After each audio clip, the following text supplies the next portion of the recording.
আমি প্রাথমিক বিদ্যালয়ে জব করি, না করলেও চলে, শুধু শখ করে চাকরি করা। মুসলিম নারী হিসেবে এটা কি আমার জন্য জায়েজ হবে? দয়া করে জানাবেন। বোন ফজিলাতুন্নেসা, আপনি যদি বিবাহিত হন তাহলে সেক্ষেত্রে আপনার স্বামীর অনুমোদনের ক্ষেত্রে প্রয়োজন। স্বামীর সংসার যখন করবেন তখন স্বামীকে আল্লাহ রাব্বুল আলামিন অভিভাবকত্বের জিম্মাদারি দিয়েছেন, দায়িত্ব দিয়েছেন।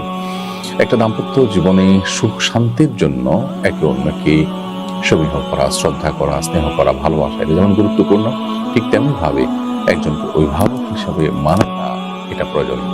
একটি দোকানে দুজন মানুষ যদি কাজ করেন, তাদের মধ্যে একজন দায়িত্বশীল, একজন তার সহকারী বা তার অধীনস্থ হিসাবে কাজ করতে হয় শৃঙ্খলার প্রয়োজনে।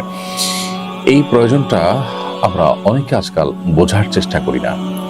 অতি অধিকার সচেতনতা এটা আমাদের পরিবার ব্যবস্থাপনা, আমাদের দাম্পত্য জীবন, আমাদের সুখ শান্তিকে কেড়ে নিয়ে যাচ্ছে এবং ধ্বংসের দ্বারপ্রান্তে নিয়ে যাচ্ছে। সো আপনি বিবাহিত হয়ে থাকলে স্বামীর, যেহেতু আপনি অধীনে, স্বামী যদি আপনার অভিভাবক বিধায় তাকে আপনি সম্মত করে আপনি এটি করতে পারেন, যদি পর্দা মেনটেন করে আপনি করতে পারেন। আর যদি সেখানে পর্দা মেনটেন করা সম্ভব না হয়, সহকর্মীদের সাথে অন্যান্য ক্ষেত্রে আপনাকে পর্দা লঙ্ঘন যদি করতে হয়, তাহলে সেক্ষেত্রে চাকরি করা আপনার জন্য জায়েজ হবে না।